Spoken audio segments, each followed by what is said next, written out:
প্রিয় দর্শক, আপনাদের সবাইকে স্বাগত জানাচ্ছি আমাদের এনটিভি ইউরোপের নিয়মিত আয়োজন এনটিভি এক্সক্লুসিভ অনুষ্ঠানের পক্ষ থেকে। আমি বুলবুল হাসান।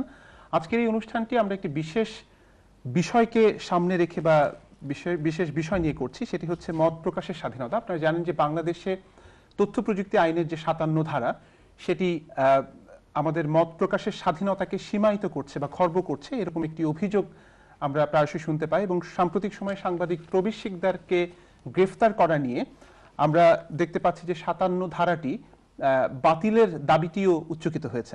আমরা ৫৭ ধারা এবং সামগ্রিকভাবে মত প্রকাশের স্বাধীনতার যে বিষয়টি, সেটি কোন পর্যায়ে আছে বাংলাদেশে, সেটি নিয়ে কথা বলবো। এবং সেটি নিয়ে কথা বলবার জন্য আমরা স্টুডিওতে ৩ জন অতিথিকে আমন্ত্রণ জানিয়েছি। শুরুতেই তাদের সঙ্গে আপনাদেরকে পরিচয় করিয়ে দিতে চাই। আমার সর্বডানে আছেন নিঝুম মজুমদার, পেশায় আইনজীবী এবং ব্লগার, লেখালেখি করেন তিনি। তার ঠিক পাশেই আছেন শামীম রেজা, ঢাকা বিশ্ববিদ্যালয়ের গণযোগাযোগ এবং সাংবাদিকতা বিভাগের শিক্ষক এবং গোল্ডস্মিথ কলেজে গবেষণা করছেন জনাব শামীম রেজা। এবং আমার নিকটতম ডানে আছেন আরিফুর রহমান, রাইটার এবং অ্যাক্টিভিস্ট, ব্লগিং এর সঙ্গে জড়িত, ব্লগিং করে থাকেন তিনি, লেখালেখির সঙ্গে যুক্ত রয়েছেন। আমি আলোচনায় যাবার আগে দর্শকদের জ্ঞাতার্থে ৫৭ ধারার ৫৭-র ১ বিশেষ করে এটি একটু পড়ে শোনাচ্ছি, তারপর আমরা আলোচনায় চলে যাচ্ছি, তাতে করে দর্শকদেরও পুরো বিষয়টি সম্পর্কে একটা ধারণা পেতে সুবিধা হবে।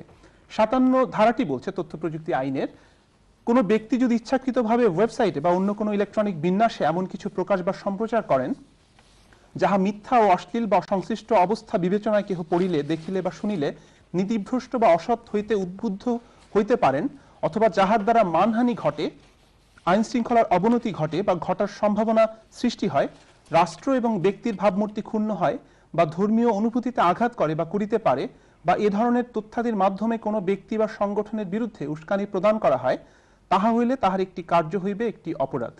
এবং এটির ২ ধারা বলছে, কোনো ব্যক্তি উপধারা ১-এর অধীন অপরাধ করিলে তিনি অনধিক ১৪ বৎসর বা ন্যূনতম ৭ বছর কারাদণ্ডে এবং অনধিক ১ কোটি টাকা অর্থদণ্ডে দণ্ডিত হইবেন। এই ধারাটি মত প্রকাশের স্বাধীনতার সঙ্গে সাংঘর্ষিক, এটি বলছেন যারা বা এটি নিয়ে যারা উচ্চকিত হয়েছেন, তাদের মধ্য থেকে আমরা দুজনকে আমন্ত্রণ জানিয়েছি এবং একজন এক্সপার্ট অ্যানালিস্টকে আমন্ত্রণ জানিয়েছি। শুরুতেই নিঝুম মজুমদার, আপনার কাছে যেতে চাই। ৫৭ ধারা নিয়ে সমস্যাটা কোন জায়গায় আসলে, মানে যে কথাগুলো পড়লাম আমি, যেটা বলা হয়েছে, কোন জায়গাগুলোতে আপনাদের সমস্যা? ৫৭ ধারাটা যেটা মাত্র পড়লেন, সেখানে আপনি লক্ষ্য করলে দেখবেন যে খুব একটা ফানি একটা কথা এখানে আছে। ফানি কথাটা যে জায়গাটা, সেটা হচ্ছে যে কেউ যদি দেখে, লেখে কিংবা শুনে নীতিভ্রষ্ট হবার যদি সম্ভাবনা থাকে, তাহলেও এই আইন দিয়ে ধরা যাবে। এটা ছাড়াও আরো অনেকগুলো একটা একটা করে টার্ম আছে যেগুলো বলা যেতে পারে। এখন মুশকিল যেটা হচ্ছে সেটা হচ্ছে যে এই ধারাটা এমন কিছু ভেগ টার্ম দিয়ে তৈরি, যেখানে আপনি যে কোনো ব্যক্তিকে যে কোনো কারণেই আপনি আসলে গ্রেফতার করতে পারেন। শুধুমাত্র তো এটা একটা ধারা, এবং এটার পরবর্তীকালে আইনের কিছু ব্যাখ্যা দেওয়া হয়েছে যে পুলিশ এটার ভূমিকা কিভাবে নিতে পারবে, পুলিশ গ্রেফতার করতে পারবে, এটার জন্য কোনো জামিন দেওয়া যাবে না, মানে জামিন অযোগ্য একটা আইন। তো সবকিছু মিলে এটা এক ধরনের একটা ভয়াবহ পরিস্থিতি তৈরি করেছে। ধরা যাক, এখানে আমি একটা ছোট্ট যদি ইলাস্ট্রেশন এভাবে আপনাকে দেই, যে যেমন ধরেন একজন মানুষ পকেটে হাত দিয়ে দাঁড়িয়ে আছে কিংবা খানিকটা তার শরীরকে বাঁকিয়ে দাঁড়িয়ে আছে, এটা যদি অনলাইনে কোনোভাবে প্রকাশিত হয় এবং কোনো একজন মানুষ দেখে যদি তার নীতিভ্রষ্ট হওয়ার সম্ভাবনা থাকে, তাহলে আপনি তাকেও গ্রেফতার করতে পারবেন। তার মানে হচ্ছে, আপনি চিন্তা করে দেখেন যে একজন মানুষের স্বাভাবিকভাবে দাঁড়িয়ে থাকা কিংবা তার কোনো একটা অঙ্গভঙ্গিও এখানে আসলে এই আইনের আওতায় আসতে পারে। এখন আপনি যদি এইটার সাথে আপনি যদি ক্রস একটা চেক করেন আমাদের সংবিধানকে, সংবিধানের ৩৯-এর যে ১ ধারা রয়েছে বা ৩৯-এর ২-এর ক ধারাগুলো রয়েছে, যেখানে আমাদের চিন্তার বা বলবার যে স্বাধীনতাগুলো বলা হয়েছে, যদিও কিছুটা রেস্ট্রিকশন সেখানে টানা হয়েছে, যে বিদেশি রাষ্ট্রের সাথে যদি কোনো ধরনের প্রবলেম ক্রিয়েট হওয়ার সম্ভাবনা থাকে রাষ্ট্রের নিরাপত্তার স্বার্থে, সেগুলো ব্যতি রেখেই আমি বলছি, এটা কিন্তু আমাদের সংবিধানের সাথেও এই আইনটা সাংঘর্ষিক। এখন এখানে অনেকগুলো আবার শাস্তির কথা আপনি লক্ষ্য করে দেখেন, যে এখানে বিচারের আগেই একটা কথা বলে দেওয়া হয়েছে যে ন্যূনতম তার ৭ বছরের কারাদণ্ড হতে পারে। এখন আমি আপনাকে যে ইলাস্ট্রেশনটা দিলাম, যে একজন লোক দাঁড়িয়ে রয়েছেন, সেটা যদি কারো নীতিভ্রষ্ট হওয়ার সম্ভাবনা তৈরি করে, সেক্ষেত্রে আপনি চিন্তা করে দেখতে পারেন যে একজন লোকের দাঁড়িয়ে থাকার কারণে তার 7 বছরের জেল হয়ে যেতে পারে ন্যূনতম, আর বেশি হলে 14 বছর, এর ভেতরে তো আছেই 7 বছরের বেশি 10 বছর হতে পারে, 11 বছর হতে পারে, এবং তাকে 1 কোটি টাকাও জরিমানা করতে পারে। আপনি চিন্তা করে দেখেন যে এটা তো কোনো একটা সভ্য দেশের বা সভ্য সমাজের আইন হতে পারে না আসলে। এটা তো চিন্তারও বাইরে, এটা মত প্রকাশের স্বাধীনতাকে ক্ষুণ্ণ করছে। শুধু তাই না, বরঞ্চ মানুষকে সরকার বা আইন নির্ধারণ করে দিচ্ছে যে আমি যেভাবে বলছি বা আমি যেভাবে চাই, আমার খোলসে বা আমার বানানো ছাঁচে তুমি চলবে। আসছি আপনার কাছে। আরিফ, আপনারও কি একই রকমের অবস্থান এই 57 ধারা নিয়ে? হ্যাঁ, অবশ্যই। 57 ধারার মূল যে উদ্দেশ্য, যেটা আমরা দেখলাম 2013 সালের শাহবাগ বিস্ফোরণ বলবো আমি, জনবিস্ফোরণের পরে সরকার খুব তাড়াহুড়া করে 57 ধারা প্রণয়ন করলো। এবং তার আগের কয়েক মাসের ইতিহাস যদি আমাদের কারো মনে থাকে, যখন থাবা বাবাকে মেরে ফেলা হলো এবং তারপরের 3 মাস বাংলাদেশে হেফাজতে ইসলামী, বাংলাদেশি ইসলামিস্ট দলগুলা এক ধরনের তাণ্ডব করলো। এবং তাদের একটাই দাবি ছিল যে যারা ধর্ম নিয়ে সমালোচনা করে তাদের সমালোচনা করার অধিকার নষ্ট করতে হবে, বন্ধ করতে হবে। এই দাবি পূরণ করার জন্যই সরকার সংসদকে বাইপাস করে রাষ্ট্রপতির বিশেষ অধ্যাদেশ বলে এই আইন পাশ করলো। এবং এতে সমস্যা হচ্ছে যে এই আইনটা যখন তারা পাশ করলো, তখন শুধুমাত্র ধর্মের বিরুদ্ধে কথা বলা যাবে না এটা বললে বিশাল এক ধরনের সমস্যা হতো। সুতরাং তারা এর মাঝে বাংলাদেশের সরকারি মন্ত্রী মিনিস্টারদেরকে যোগ করে দিল। এটার কারণ হচ্ছে যাতে ব্লগাররা, যারা তার আগের কয়েকটা বছর অসম্ভব সোচ্চার ছিল সরকারি সমস্যা, যুদ্ধাপরাধীর বিরুদ্ধে, যুদ্ধাপরাধীর বিচার না করার সরকারের যে এক ধরনের অভিপ্রায় এবং কি বলবো এটাকে, অনিচ্ছা, এটার বিরুদ্ধে তারা যে ধীরে ধীরে সোচ্চার হচ্ছিল এবং তাদের সঙ্গে একই সাথে সরকার যে ধর্মবাদী দলগুলোর সাথে এক ধরনের আঁতাত করছিল, এই পুরো ব্যাপারের যে প্রতিবাদটা দানাবাদ ছিল, এটাকে ধ্বংস করার জন্য এবং শাহবাগ বিস্ফোরণের যে ইম্প্যাক্ট সেটাকে নষ্ট করার জন্য তারা তাড়াহুড়া করে এই 57 ধারা আনয়ন করলো। এবং এটার বিশাল এবং ডিসপ্রপোর্শনেটলি অনুপাতের ছাড়া বিশাল পরিমাণ শাস্তি, বিশাল পরিমাণ জরিমানা। এটা থেকে বোঝা যায় যে এটার মূল উদ্দেশ্যটা হচ্ছে যাদেরকে বলা হবে এই আইনটা বাংলাদেশে বলবৎ আছে, তোমরা যেন খবরদার এই অপরাধটা করতে যাও না। কারণ এটার এমনই অপরাধ, তোমার বাপদাদা 14 গোষ্ঠী বিক্রি করে ফেললেও অসংসদীয় কথা, তুমি এই জরিমানা দিতে পারবে না, 14 বছর জেলে ঘানি টানবা।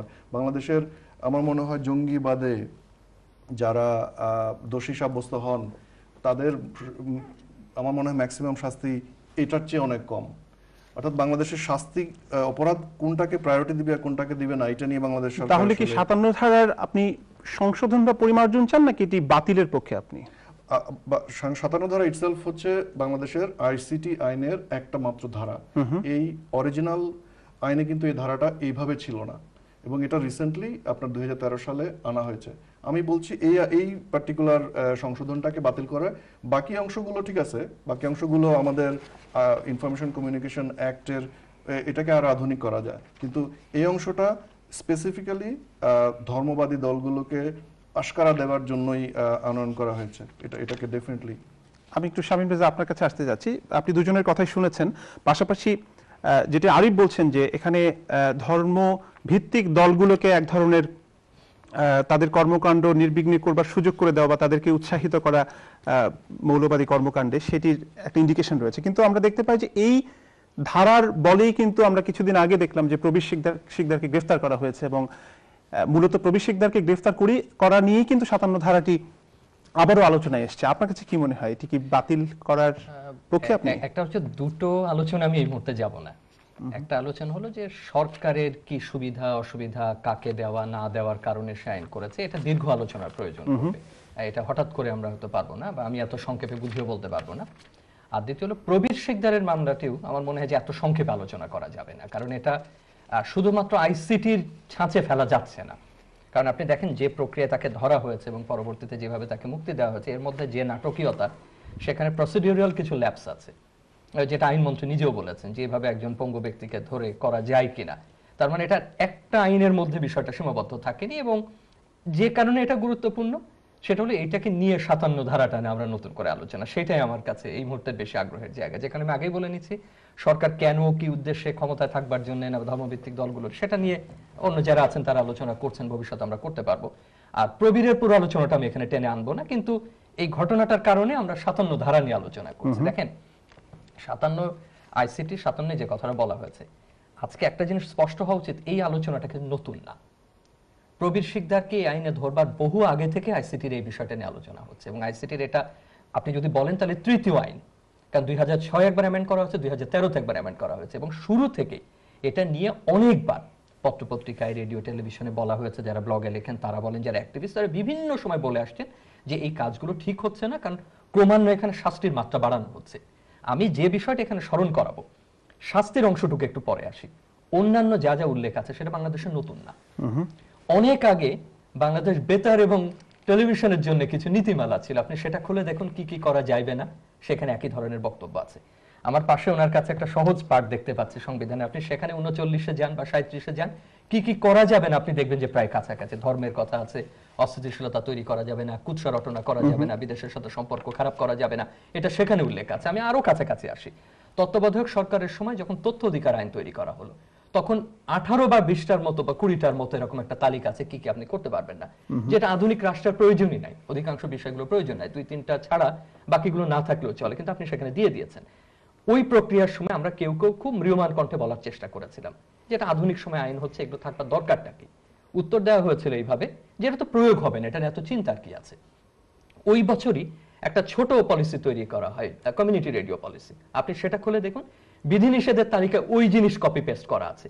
আমরা যখন প্রশ্ন করলাম যে একটা কমিউনিটির মাধ্যম চলবে, এটার জন্য আবার এত রেস্ট্রিকশন কেন বলা হচ্ছে, যারা অ্যাক্টিভিস্ট ছিলেন, যারা লবিস্ট ছিলেন, তারা আমাদেরকে ধারণা দিলেন ওটা কিছু না, ওটা থাকতে হয়, ওটা কোনোদিন প্রয়োগ করা হবে না। আমি কিন্তু প্রতিটা কথা অত্যন্ত গুরুত্ব দিয়ে স্মরণ করিয়ে দিচ্ছি। এরকম অসংখ্য জায়গায়, এবং সবশেষে আমাদের জানেন যে জাতীয় সম্প্রচার নীতিমালা, যেটা নিয়ে আলোচনা হচ্ছে, যার ভিত্তিতে সরকার একটা আইন করবার কথা রয়েছে, আপনি সেটা খুলুন, ঠিক একই ধরনের ডুজ অ্যান্ড ডোন্টস সেখানে দেওয়া আছে যে কি কি করা যাবে, কি কি করা যাবে না। আমি 57 কোনো রকম ব্যতিক্রম দেখি না, বরং ওখানে বড় তালিকা আছে।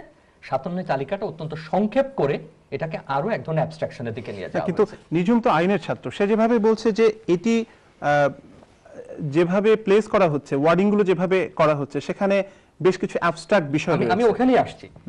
এই অ্যাবস্ট্রাক্ট বিষয়টা আমি জানি না যে আইনবিদ যারা বা আইনের ছাত্র তারা কিভাবে দেখেন, কিন্তু আমি গণযোগাযোগের এবং গণযোগাযোগ নীতির একজন গবেষক হিসেবে যেটা বুঝি, এটা খুবই ধারাবাহিকভাবে চলে আসছে। আমি কিন্তু ইতিমধ্যে আপনি খেয়াল করেন অন্তত কয়েকটি, মানে বোধহয় প্রায় হাফ এ ডজন আমি উদাহরণ দিয়েছি, যা সবগুলো আইন না, কিছু পলিসি আছে। পলিসি এক ধরনের আইন, কিন্তু পলিসিতে শাস্তিটা আপনি ওইভাবে দিতে পারছেন না, আইনে যেভাবে দিতে পারছেন। এই কথাগুলোই আছে।